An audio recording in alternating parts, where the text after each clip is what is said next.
Welcome to FoodPoint. This week I'll share some tips about using packaged products in cooking. Whether it be pasta, tinned fruits or vegetables, or even ready-made products, there is a time and place where a packaged ingredient is just as good, if not better, than something fresh.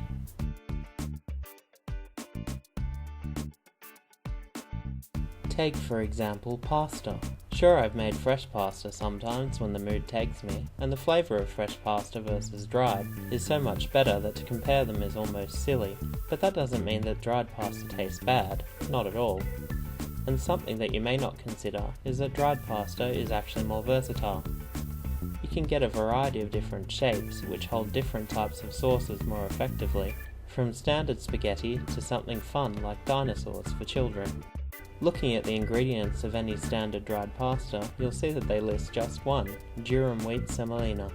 This means that it's safe for vegans, as fresh pasta would usually contain eggs. And if you're told at the last minute that a dinner guest has a gluten allergy, something that's happened to me, well, there's a pasta for that too. But packaged ingredients aren't just pasta. Sometimes a tin of tomatoes does more for a dish than all the fresh tomatoes in the world, and they are incredibly handy to have sitting in your pantry for some impulse cooking. The same goes for other tinned fruit and vegetables.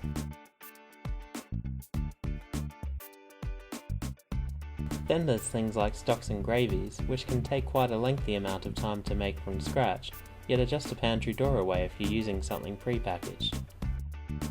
I would even extend the label of packaged products to dried herbs and spices. You won't always have fresh herbs available, so keeping some dried herbs as a backup is a good idea. Sometimes dried herbs are preferable. I remember reading once that a lot of chefs prefer to use dried oregano as the fresh herb can be too strong and overpower a dish.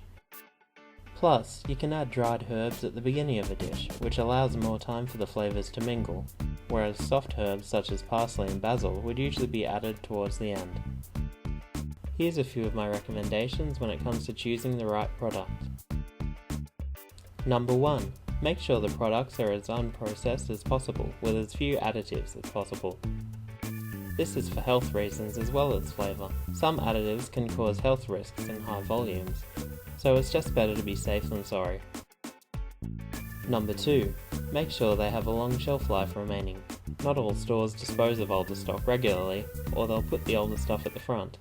A best before date is not a challenge. You should also do a check of your pantry at least every 12 months to make sure nothing has passed its date. Jars and bottles in the fridge should be checked at least every 3 months. Number 3.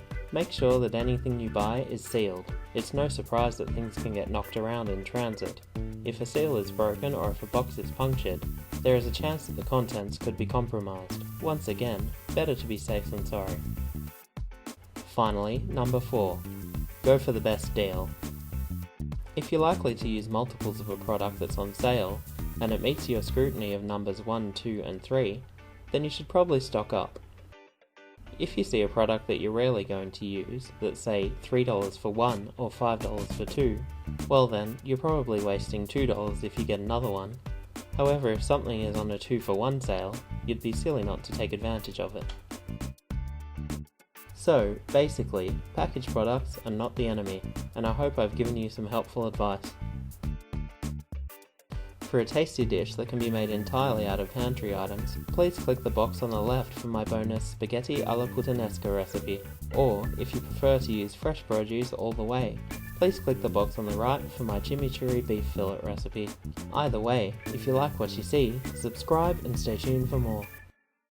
You can also check out my blog at www.foodpointhq.blogspot.com for more in-depth recipes and updates. Drop me an email or message with a new recipe request and it may be featured in a future episode. Until next time, happy eating!